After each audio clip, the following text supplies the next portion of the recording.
चिडचिड होती. का ग? आता पण फोन आला, काकूनी फराळ केलाय. हम्म. एक तर वाढलेली शुगर आहे, तेव्हा. त्यात गोड हम्म. तळलेलं सगळंच पाहिजे. तुम्हीच मॅडम काहीतरी उपाय सांगा ह्याच्यावर. शुगर खूप वाढलेली आहे तिची आता अच्छा. सध्या.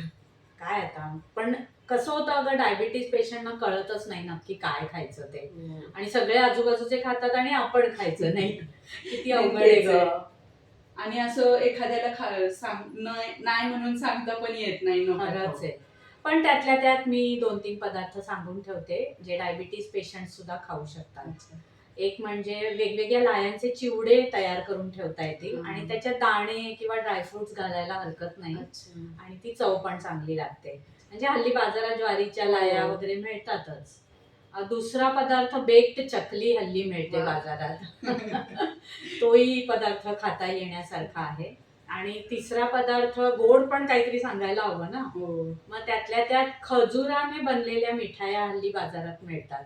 खजुराचे लाडू मिळतात, खजूर रोल मिळतात, आणि त्यात काय असतं, बिन साखरेचे पदार्थ असतात ना, त्यामुळे खजूर चालतो आणि त्याने एवढी शुगर वाढत नाही.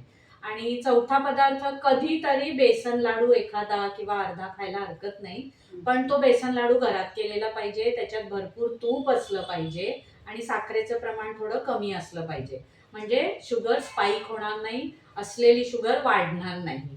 तर जमेल की नाही तुझ्या काकूला? मी ही रीलच शेअर करते तिला. सगळ्यात उत्तम. आणि तिची दिवाळी म्हणजे हॅप्पी हॅप्पी जाईल. चिडचिड नाही व्हायची.